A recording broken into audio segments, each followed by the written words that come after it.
for Speed Most Wanted, the game that is known for its iconic Blacklist, brutal cops, and legendary cars. But today, I'm throwing all that out the window, because today, I'm going to try and beat the entire game on a completely stock Chevrolet Cobalt SS. You might be wondering, is it actually possible to complete the entire game in a stock Cobalt SS? And my honest answer is, well, it's not. But stick around and I'll tell you why. The rules are simple for this run, only Cobalt SS. No performance upgrades, no body kit or spoilers, as it could give slight advantage with the aerodynamics. No visuals. Stock means stock. I'll only be counting the races, milestones, and pursuits. As in the late gameplays, photo tickets are unavoidable. And doing the photo tickets that requires you to go over 180 miles per hour or 300 kilometers per hour on a bone stock Cobalt SS is going to be absolutely impossible. You serious? So, I might have to switch cars for that. As you've already guessed, the first 5 bosses, Sonny, Taz, Vic, Izzy, and Big Lou, were not much of a big deal.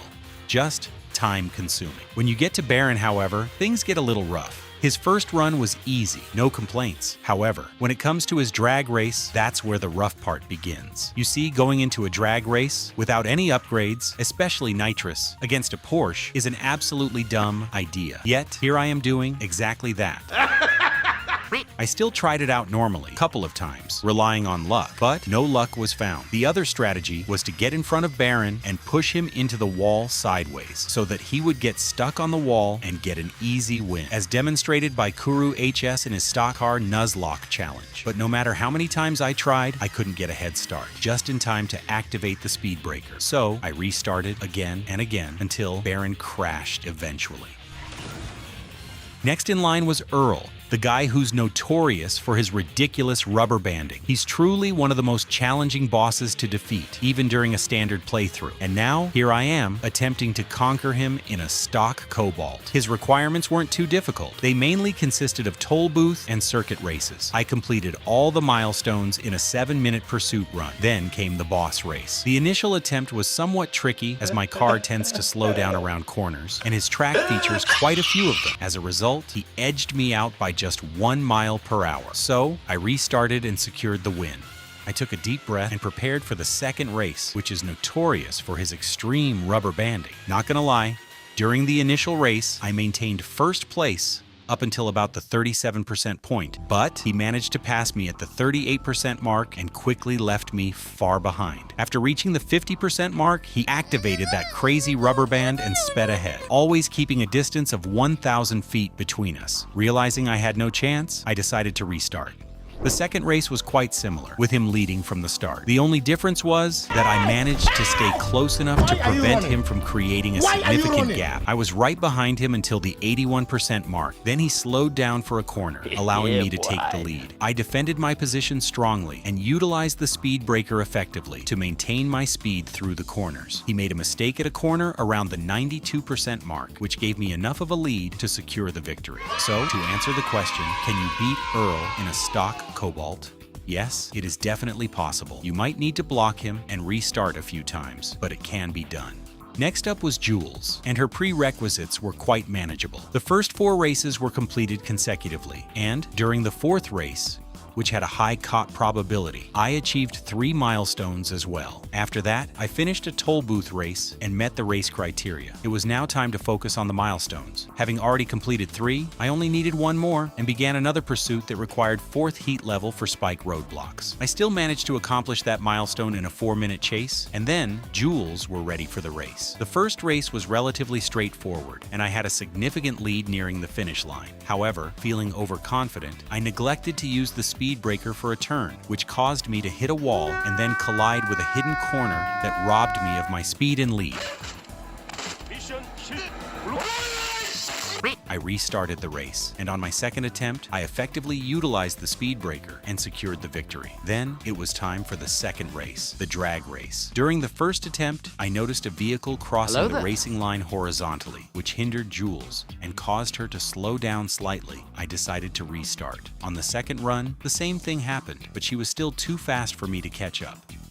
On my third attempt, I observed that she actually collided with the vehicle in that lane. Although she didn't total her car, she experienced a significant slowdown. This made me think that if it could happen once, it might occur again, so I kept restarting. There were several near misses, but I couldn't pass her until the 10th retry when it happened again. She crashed into the car in her lane. Even though her car remained intact, the slowdown allowed me to catch up and eventually overtake her, winning the race. Next in line was KAZE, whose requirements proved to be somewhat challenging because, as previously mentioned, the Cobalt is just bad at corners, and combined with poor acceleration, it took me a whole lot of time to complete. But I eventually finished all the prerequisite races and got all the milestones done during the races. Once the final race was over, KAZE was ready for the run. To be honest, she didn't give much of a challenge. Although her rubber band allowed her to catch up, it actually worked against her, causing her to spin out on corners. I managed to win both races on my first attempt. Not gonna lie, she was as easy as the first 5 bosses. Next up was MING, whose prerequisite races were of moderately difficulty, but still manageable. Only one of his toll booth races was doable, since the Cobalt lacked the speed required to reach the toll booths on other races. I managed to finish one race, which provided me with the ideal number of races to meet his prerequisites. I then initiated a pursuit police chase, resulting in the completion of 4 necessary milestones, allowing me to progress from Heat 1 to Heat 4 in a single pursuit. Then, MING was ready to hit the road. His first race was relatively easy, primarily because the traffic hindered his progress, and the tight corners allowed me to gain an edge using Speed Breaker. However, during the second run, the speed trap event, he was simply too quick. No matter how many attempts I made, his car had such power that he would catch up and overtake me by the halfway point. My only hope was for him to make a mistake at one of the speed traps. I kept restarting until my 7th attempt, where he messed up at the first 3 speed traps, giving me a lead of 100 miles per hour. And from there, everything went smoothly, bringing Ming's chapter to a close. Next up was WEBSTER, and his prerequisite races were quite manageable. However, the Cobalt was significantly slow during the toll booth races, similar to the situation in Ming's chapter, and I was only able to finish 1 out of the 3 toll booth races. This could pose a problem later on. After one of the races, I found myself in a police chase, which allowed me to complete 3 out of the 4 necessary milestones. I then initiated another pursuit for a quick escape in Rosewood. It didn't go according to plan initially, but ultimately, it worked out, allowing me to complete all the milestones. At this point, only the prerequisite races remained, and I managed to finish them all swiftly after numerous restarts, and WEBSTER was ready to race. To be honest, WEBSTER's boss race was more disappointing than KAZE's. Although I had some concerns during the speed trap race, the traffic vehicles managed the situation really well, and I successfully won all 3 races in one go. WEBSTER's chapter was easier than KAZE's, to be honest.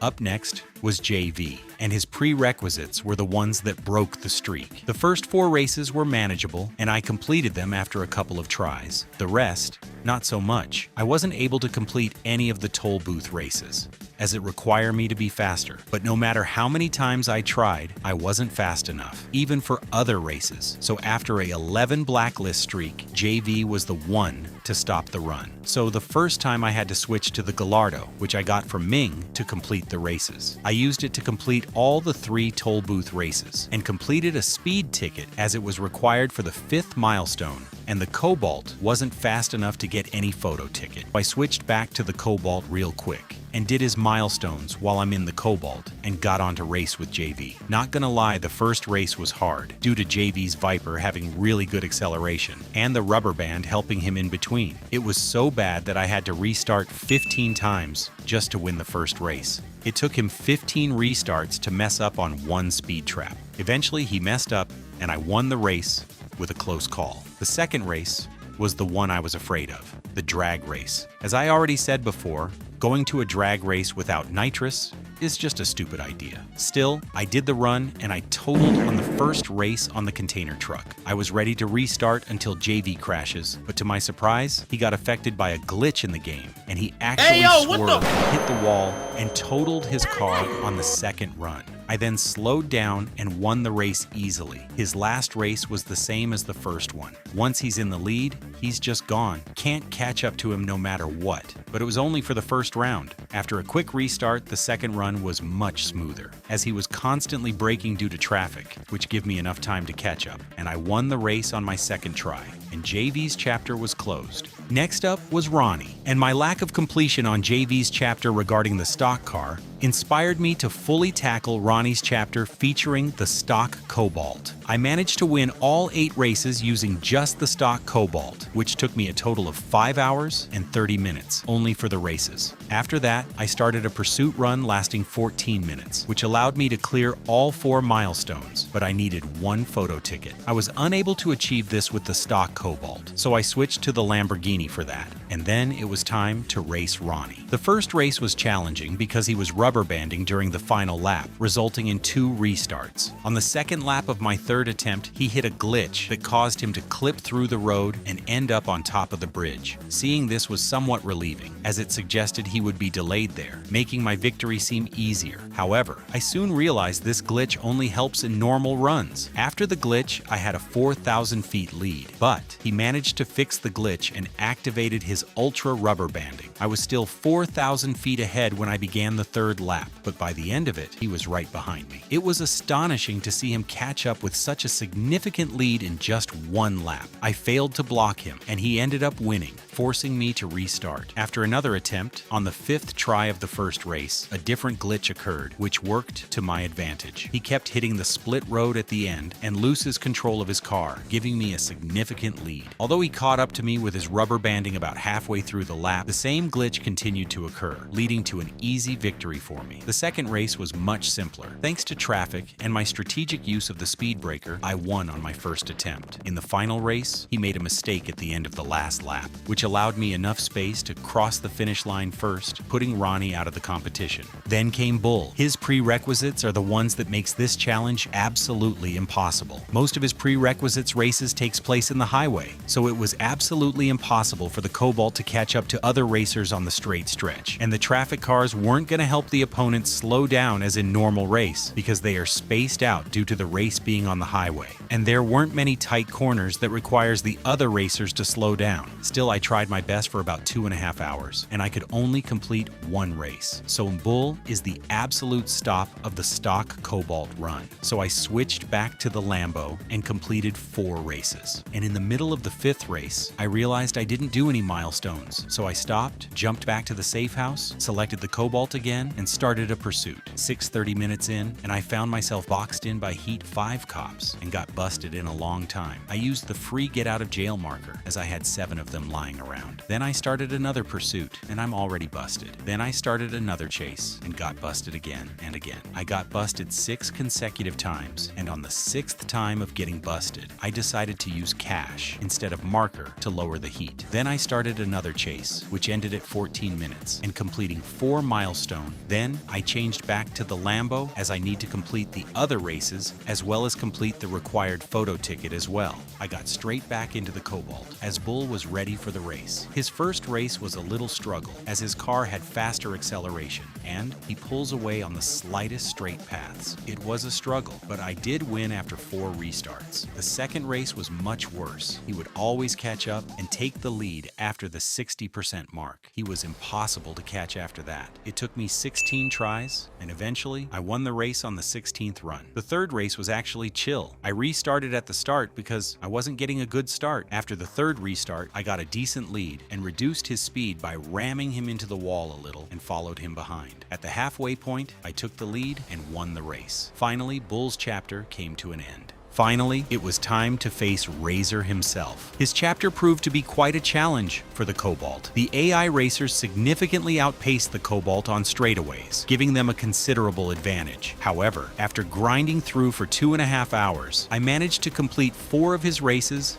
and 1 milestone. Although I got caught by the cops twice in the process, I decided to switch to the Lamborghini to wrap up the remaining races and then challenge Razor again with the Cobalt. In the first race against Razor, he went all out without holding back. He kept accelerating through all the speed traps, and at one point, his indicator on the minimap became almost invisible. He built a substantial lead of 400 miles per hour, leaving the Cobalt unable to catch up. So, I decided to restart. The second race followed a similar pattern. He showed no signs of slowing down. Consequently, I had to restart again midway through. Thus, I began a series of restarts, hoping he'd make a mistake at the first speed trap. Eventually, on my sixth attempt, he did slow down to about 150 miles per hour. While it didn't seem like much of a gap, it was just enough for me to close in on him. I still lost by a margin of 25 miles per hour, but it felt achievable. On the seventh attempt, I finally managed to defeat him. We both tied on the last speed trap, but with the help of traffic, I was able to beat him to the finish line with a gap of 4 miles per hour.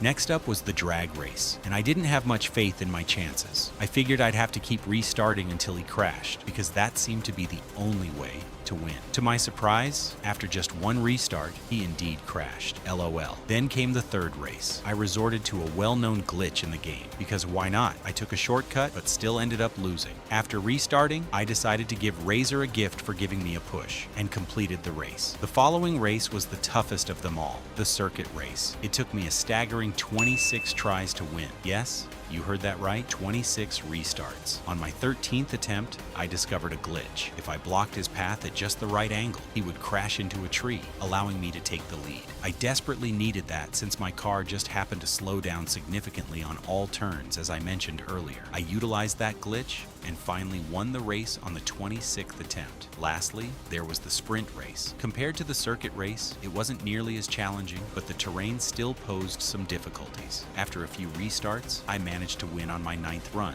Now was the final pursuit. It wasn't too difficult. I took the highway early so that I wouldn't get boxed in and took it nice and slow. There was a section where no cops were spawning near me for nearly 30 seconds. Just me in front of the donut shop. And behind me was a news van just chilling for 30 seconds. Then Mia called, and I headed to the old bridge and completed the run. Now, that answers both the questions. Is it possible to beat the entire game on a stock Cobalt? No, absolutely not. For me, it was JV. But Bull's chapter is the absolute one, which makes this run absolutely impossible. And the other question, is it possible to beat all Blacklist racers on the stock Cobalt? Absolutely yes. You might have to drive like an absolute menace, and will have to restart many times, but it's doable. Anyways, that wraps up the video. If you enjoy this kind of content or want to see more challenges, please give it a like and consider subscribing. Thank you all for watching, take care, and I'll catch you in the next video.